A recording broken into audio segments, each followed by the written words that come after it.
ended up being a bit of a misjudgment on his part. And his matches with Chandelure were so much closer, so I feel it would be quite the surprise if he went back to Lucario. I feel that if he continues playing, it's basically going to be Chandelure from here on out. But anyway, losers finals, making your way in, it's Toon.S and SquidBuster. Toon.S has been making some waves, as well as some icicles, with this Weavile of his.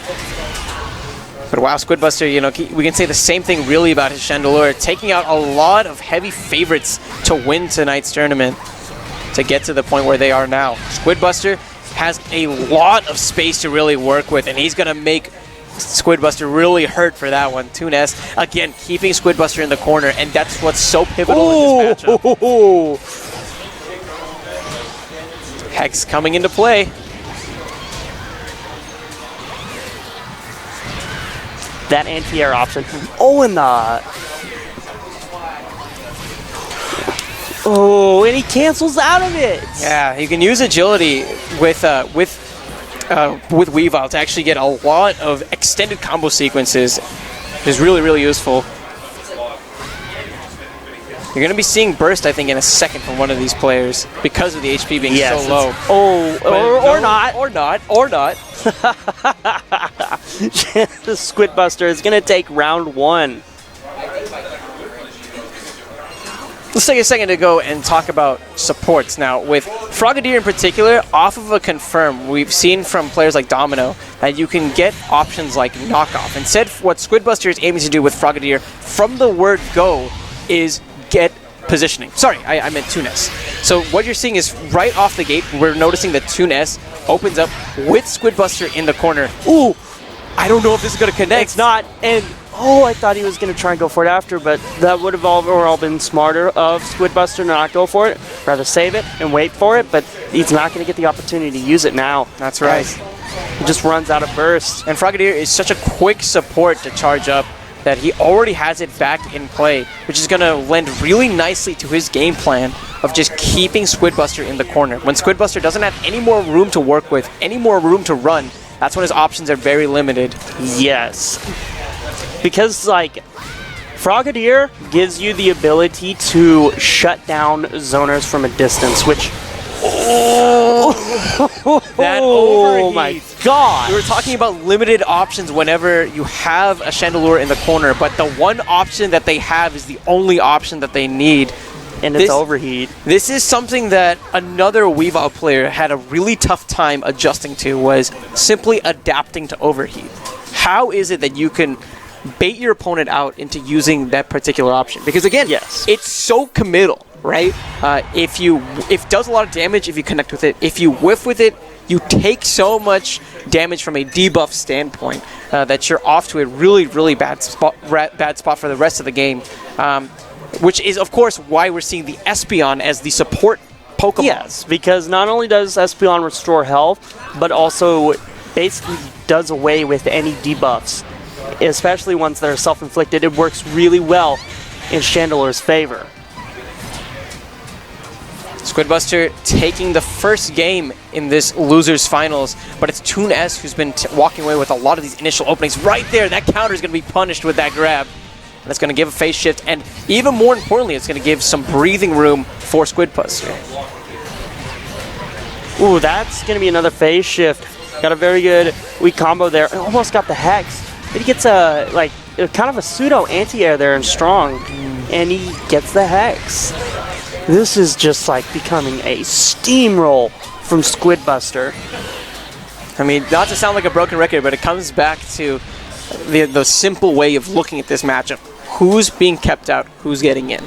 And what we're seeing is SquidBuster is doing a great job, not only at the full screen sort of range, but even up close and personal, the way he will use just quick attacks to get Toon.S off of him and sort of regain control of some of those zones.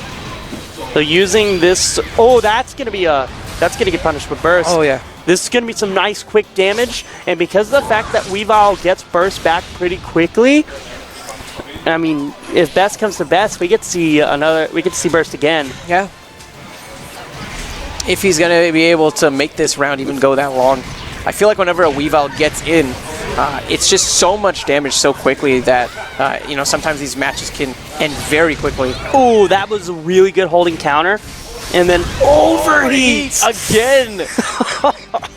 Now here comes the Espeon. 1 HP for Toon.S. He's not going to be able to get chipped out. But that again, it just kind of gets smacked, and then yeah, those quick, those quick light attacks, those light ranged attacks. It's been the get off me option in the field phase. Yeah. Basically, now it's just going to come down to how are we going to see this come out now? Because Toon.S has got to shut down has got to find a way around the zone and then be able to dominate the inner neutral if he wants to get this to a game 4, if he wants to take this to game 5, maybe even take the set. He has to make those kinds of adjustments. I really want to see more mix-ups on Icicle, to be honest, because if excellent, he actually goes for the mix-up, but SquidBuster responding perfectly, actually, with a homing attack there. Oh, that grab. He's been opting for a lot of grabs upon knockdown, and SquidBuster has started to pick up on that. We saw the punish with the overheat previously, and wow! Oh, and he knocks him out of it with strong down. With down strong. SquidBuster will be getting the phase shift to recover some of the HP. It is a really close game, but right there, because he had the debuff, thanks to some of the attributes that come through with Weavile himself, it makes it so that overheat is just not a factor. It has like no range on it at all. Now we're seeing SquidBuster forced to use Espeon from a defensive standpoint, and that's going to mean really bad things from him from a round perspective. He has turned this around so hard. I actually completely disagree with using Burst there. He had such a... I understand to give yourself basically a safety net, but now he starts this burst-wise from a bit of a deficit. But if he continues to dominate the way he did last round, it won't really matter that much. That was a nice wake up, and some quick damage that we're seeing right now from SquidBuster. Ooh, the anti-air. And that's the tricky part, especially when it comes to playing with icicles in general. Chandelure has a plethora of anti-air options that just pack such a punch. Again, overheat. Oh my gosh. And what I want to see is maybe like something like a counter-attack dash cancel, right? But going back with it. That way you can bait out the overheat and get out of the range of it actually activating. Oh, the mind that is it. Oh, that synergy burst is going to be so good. And